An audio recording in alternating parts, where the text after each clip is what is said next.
So let's learn the normal wave form of the pulse. तो सबसे पहले pulse क्या होती है, जो हमारा हार्ट है वो ब्लड पंप करता है, तो वो जो प्रेशर से ब्लड पंप करता है तो हमारी ब्लड वेसल्स में वो हम फील करते हैं, एक वेव फॉर्म जनरेट होता है। ठीक है, सिस्टोल में और डायस्टोल में अलग अलग प्रकार का वेव फॉर्म जनरेट होता है। तो हम देखते हैं, ये सिस्टोल है, ठीक है, और ये डायस्टोल है। तो सबसे पहले सिस्टोल में एक अपस्ट्रोक होता है जिसे हम एनाक्रोटिक वेव कहते हैं। ठीक है, तो ये जो एनाक्रोटिक वेव है ये नॉर्मल कंडीशन में फील नहीं होती है। ओके, फिर ये और ऊपर एक और वेव फॉर्म जनरेट होता है जिसे हम टाइडल वेव कहते हैं या परकशन वेव कहते हैं। तो ये जो टाइडल वेव होती है वो फील होती है। तो जनरली जब हम पाल्पेट करते हैं रेडियल आर्टरी को और जो हमें अपस्ट्रोक फील होता है वो किसका रहता है, टाइडल वेव फॉर्म का रहता है। फिर उसके बाद डायस्टोल में ये नीचे जाता है तो एक नॉच रहता है जिसे हम क्या कहते हैं, डायक्रोटिक नॉच कहते हैं।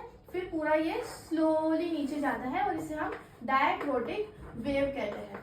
तो हेल्दी कंडीशन में डायक्रोटिक नॉच भी फील नहीं होता है और डायक्रोटिक वेव भी फील नहीं होती है। ठीक है, एनाक्रोटिक वेव भी फील नहीं होती है।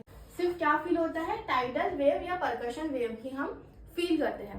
तो नॉर्मली जो आपका पल्स रेट रहता है वो कितना रहता है, 60 से 100 बीट्स पर मिनट। तो ये रेट रहता है पल्स का, 60 से 100 बीट्स पर मिनट। 100 के ऊपर होता है तो इसे हम साइनस टैकीकार्डिया कहते हैं, 60 से कम होता है तो इसे हम साइनस ब्रेडिकार्डिया कहते हैं।